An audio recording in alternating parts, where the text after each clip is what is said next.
Salah satu wacana keberagamaan yang menarik di kala pandemi ini adalah wacana masker sebagai mini niqab atau masker sebagai cadar. Kalau kata Mbak Lisa Fitri di buku Fat and Pandemic itu, beliau cerita bagaimana sebetulnya pemilihan masker sebagai alternatif cadar itu sudah dilakukan oleh sebagian muslimah yang mereka ingin bercadar tapi khawatir ditolak secara sosial. Tentu kita tahu bagaimana cadar dilihat atau distigma oleh sebagian kalangan sebagai indikasi ultrakonservatisme atau bahkan kadang-kadang dilihat sebagai pintu masuk radikalisme. Sehingga kemudian mereka menggunakan masker agar secara kebutuhan beragama terpenuhi untuk menggunakan cadar, tapi di sisi lain secara sosial mereka relatif berkurang ketakutannya untuk ditolak. Makanya ketika muncul anjuran bermasker, wacana yang mereka lontarkan adalah, loh kok dulu cadar dilarang, sekarang kalian pada pakai masker. Apakah penggunaan masker akan memperluas penerimaan terhadap niqab atau terhadap cadar?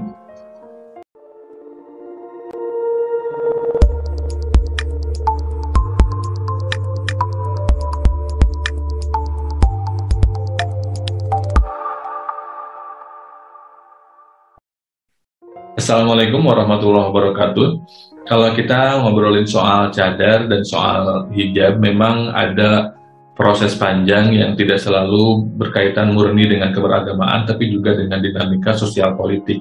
Saya pernah membahas ini dalam salah satu episode juga di podcast berdasarkan beberapa penelitian. Tetapi singkatnya, dalam konteks di sini, memang konstruksi hijab syar'i itu menguat lebih kurang setidaknya 10 tahunan terakhir lah.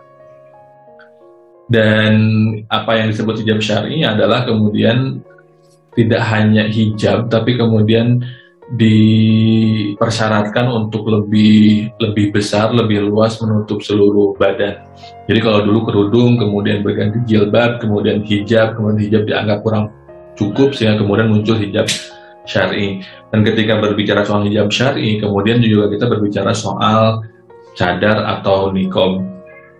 Nah, di satu sisi memang penerimaan terhadap niqab, terhadap hijab syar'i ini menunjukkan gairah ultrakonservatisme di Indonesia, walaupun tidak selalu penggunaan niqab ini berarti bahwa seorang mengadopsi paham-paham radikal sebagaimana yang stigmatisasi oleh sebagian kalangan.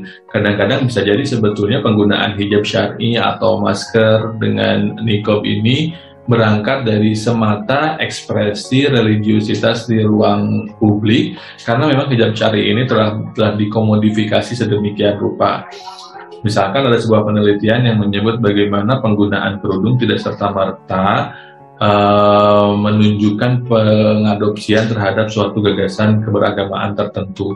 Kadang-kadang ia menjadi ekspresi kultural, ekspresi budaya, atau jangan-jangan malah ekspresi hedonism, misalkan, di mana hari ini kadang-kadang hijab syar'i juga mahal banget harganya sehingga hanya bisa dipakai oleh sosialita yang butuh untuk menenangkan hatinya dengan merasa lebih beragama, lebih religius, dan menampilkannya melalui simbol-simbol yang kelihatan secara fisik.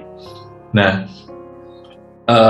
penggunaan masker sebagai mini niqab memang pada akhirnya menjadi kesempatan bagi orang-orang yang pengen bersadar tapi khawatir ditolak secara sosial untuk kemudian bisa menemukan alternatif yang lain.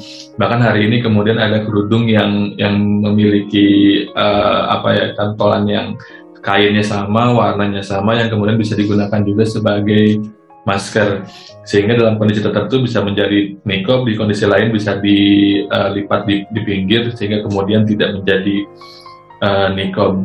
Nah, saya melihat memang butuh penelitian lebih lanjut untuk menguji apakah penggunaan masker atau penggunaan mini niqab ini akan menjadi pintu masuk penerimaan mini niqab secara luas. Tetapi saya melihat memang kalaupun penerimaan itu menjadi luas, gairah ultrakonservatismenya masih sebatas di tataran permukaan ekspresi luaran saja, belum selalu dan belum tentu menjadi penerimaan secara substantif di dalam perilaku dan di dalam pemahaman ideologis gitu, sehingga tidak menjadi masalah dalam satu sisi, tapi juga bisa menjadi persoalan di sisi lain, karena kita sadar bahwa persoalan beragama tidak selesai dengan kita ganti pakaian, tidak selesai dengan kita mengkomodifikasi kebutuhan dan simbol-simbol yang kita anggap adalah simbol kesalehan, karena ganti pakaian tidak membuat proses pencarian kita, proses beragama kita selesai, karena proses beragama adalah proses ke dalam yang butuh penggalian terus menerus, tidak sekedar ganti pakaian. Tapi sebagai langkah awal itu baik, memang kita perlu apresiasi. Yang bermasalah adalah kemudian lagi-lagi mempertentangkan tentang, oh kalian kemarin melarang cadar, sekarang kalian bermasker, yang secara prinsip mirip dengan cadar. Jangan-jangan pandemi ini adalah cara Allah untuk kemudian menyadarkan kalian terhadap pemahaman kalian yang keliru terhadap cadar. Nah, kita tidak bisa mensimplifikasi kondisi seperti itu, karena memang segala sesuatunya kompleks, tidak ada akan susah untuk kita menganggap bahwa pendapat kita paling benar, sehingga yang terjadi yang kemudian menguntungkan kita akan kita anggap sebagai pertanda murni, objektif, sebagai murni bahwa Allah membenarkan pendapat kita. Kita tahu pandemi juga menimpa umat zaman dulu. Kita tahu bahwa yang meninggal karena pandemi bukan hanya orang-orang yang terlihat secara lahiriah tidak baik, tapi juga orang-orang yang saleh, sehingga kemudian kita harus menerima kompleksitas ini, tidak mensimplifikasi, dan kemudian tidak menjadikan ini sebagai pemicu perdebatan kusir yang tidak bermanfaat.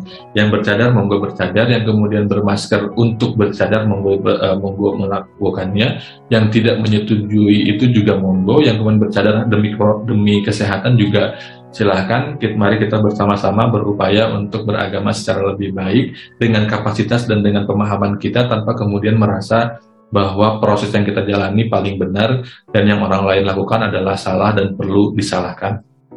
Terima kasih. Itu saja untuk Fit and Academy kali ini. Wabillahi taufiq wal hidayah. Assalamualaikum warahmatullahi wabarakatuh.